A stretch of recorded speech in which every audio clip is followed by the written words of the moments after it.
Mariana Bachmeier lahir pada 3 Juli 1950. Ia mengalami masa sulit sejak awal.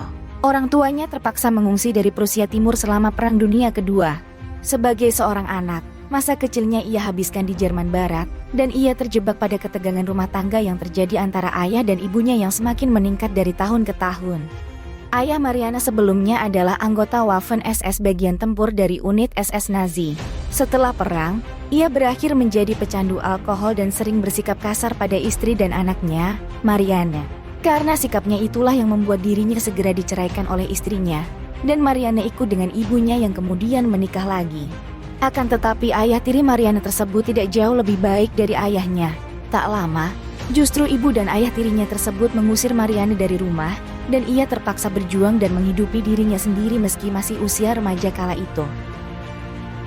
Ia hamil pertama kali pada usia 16 tahun dengan pria yang tidak diketahui namanya, dan karena itulah yang membuatnya diusir dari rumah. Setelah lahir anak pertamanya itu, akhirnya ia serahkan ke panti sosial agar diadopsi. 2 tahun kemudian pada umurnya yang ke-18 tahun, ia hamil lagi. Sama seperti anak pertamanya, ia menyerahkan anak keduanya itu untuk diadopsi.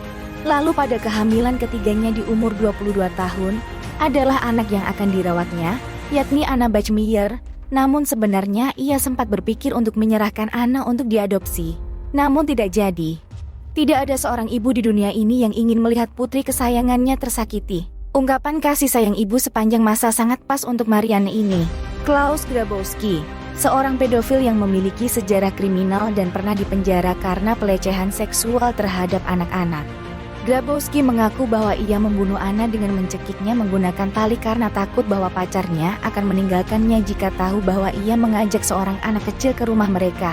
Ironisnya, Anna sebenarnya sudah pergi dengan sukarela dari rumah Grabowski karena senang bermain dengan kucingnya.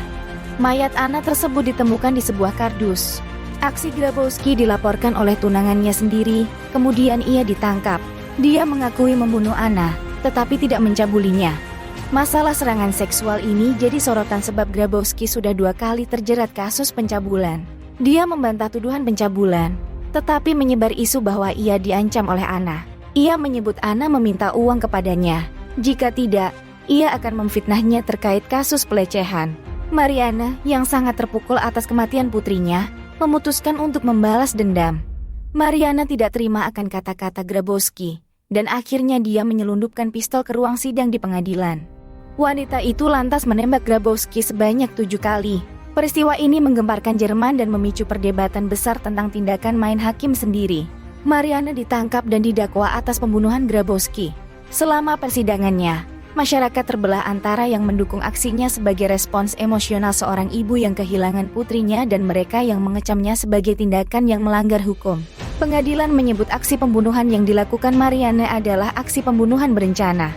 Namun, Mariana tidak dihukum hingga 6 tahun. Ia mendapatkan kebebasan bersyarat pada 1985. Kasus Mariana sudah tersebar luas di berbagai negara.